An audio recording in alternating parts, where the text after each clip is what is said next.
you. My name is Lada, and I'm the media manager here at the Capilano.courier. About a year ago, I've had the pleasure to study abroad myself in Denmark.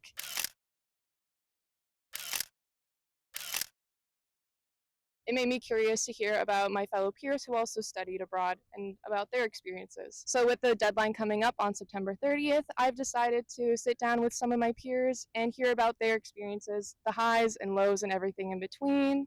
And here is what study abroad is really like.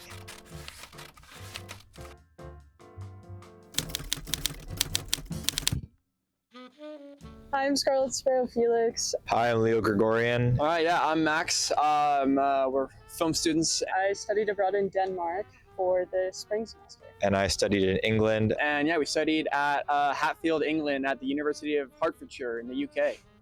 I'm Blake. I also studied at the University of Hertfordshire. I really just wanted to do something like unique and fun. I love Europe. I've traveled there in high school, and I just really wanted to get out there and like live alone and experience like Europe by myself. Going for education and to learn more about writing in the place that Shakespeare was born in, it was an opportunity that was too good not to pass up. So I grew up in Vancouver, specifically in Musqueam, which is a very small, tight-knit community. While it was very nice growing up in a place where everyone knows your name, it was also a very cool opportunity to go somewhere and be just kind of another face in the crowd. Our program is 2 or 4 years, and I wanted to do a gap year, but I also wanted to stay and do 4. So when the offer of study abroad came, it just made sense because I was able to travel, but also still be in school. Making like so many great friends. Like there are people that I met there that I still talk to, people from not only Denmark. The coolest friends I made were the ones from Norway because I have family in Norway, so it was cool to meet some people who are from the country where my great grandma was from. I think like just the cultural enrichment, living with so many different people from all across the globe, like all your age, and everyone brings like something else to the table, and you just kind of like take that from each person. Just how much you accomplish in a short amount of time. I left August, I got back December, and just to say how much I did, travel, school, meet new people, and go to a new culture. By the time I landed, it just felt very rewarding, and just looking back on the memories is always a good laugh. an easy, close proximity to everywhere else in Europe. So going to places like Prague and Amsterdam and Italy, like you don't get travel that cheap anywhere else. Like the cultural history too is just unlike anything else in the world, and I think those perspectives are, you can't put a price on that. Hardest part I think would be staying on top of things. I think the first 2 months it was good, and then I'm like, I can miss a workout here, or I'll go eat later, and then it kind of adds up and you get a little tired. Just really write down a list, work on yourself, make sure you have everything prepared. I'd say the hardest part was also my favorite part, and I already kind of said this, but like I grew up in Vancouver and specifically in a community where everyone knows who I am.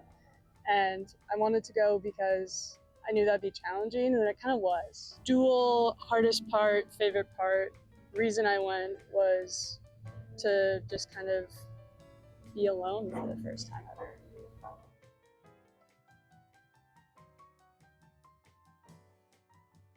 I think while I was still here prepping, it could have been a bit stronger as well. I'd applied for a scholarship, and that scholarship came later than expected.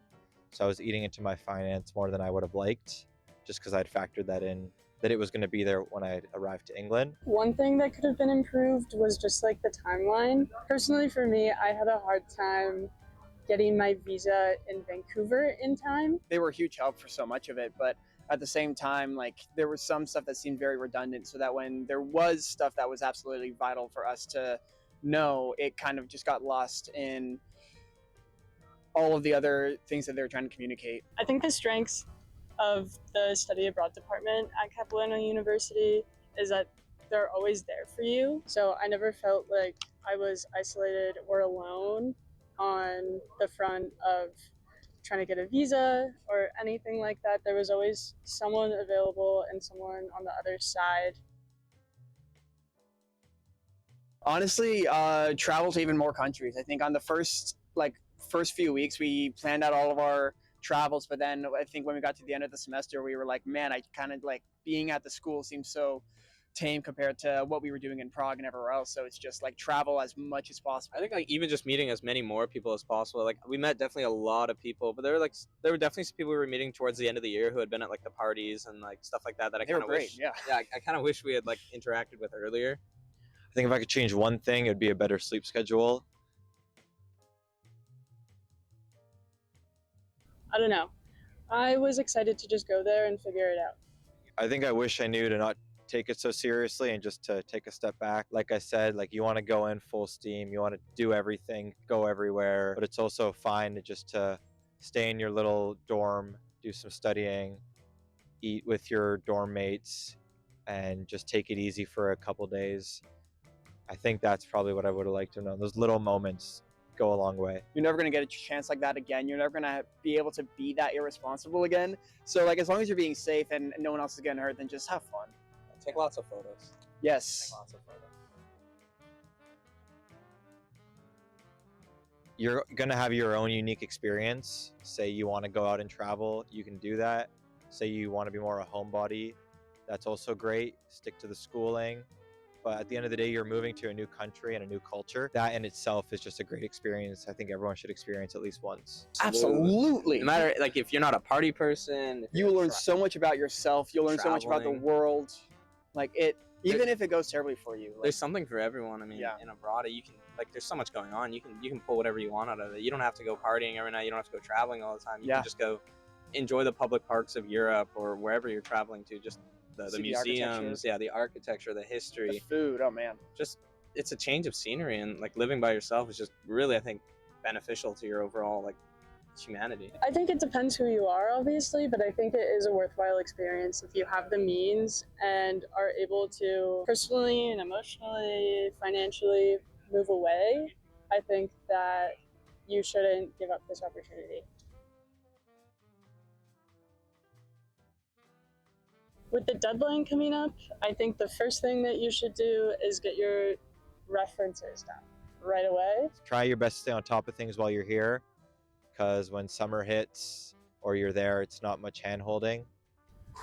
Definitely it. just do it. Just Just do it. Genuinely, it will be the best semester of Yeah. your entire college career, high school career, anything. Like it is unlike anything you'll ever experience. You might be scared like your first day. I remember arriving in my dorm, like, and I thought I was fully prepared, but like that moment you're actually like cut off, and like Yeah. my brother and my dad flew home. It was kind of like dark. It was raining. I was sitting in my dorm, and I was like, wow, like I haven't met anyone yet. It was only like an hour, but like Yeah, you came to the first party, yeah, and then like within 3 hours, the rest was history. I met a buddy that I just went to, and I visited him in Kansas over the summer, and like he's coming up here to visit me, and like Also, if you get in, when you get in, try to get your visa rolling as soon as possible. it's just gonna work out. Like just don't worry about it. It's going to work out. If you want to do it, you want to do it. If you're on the fence, you're concerned, I totally get that. There's no right or wrong answer, but that's what I would say. I'd say do it. I would say go abroad. Thank you.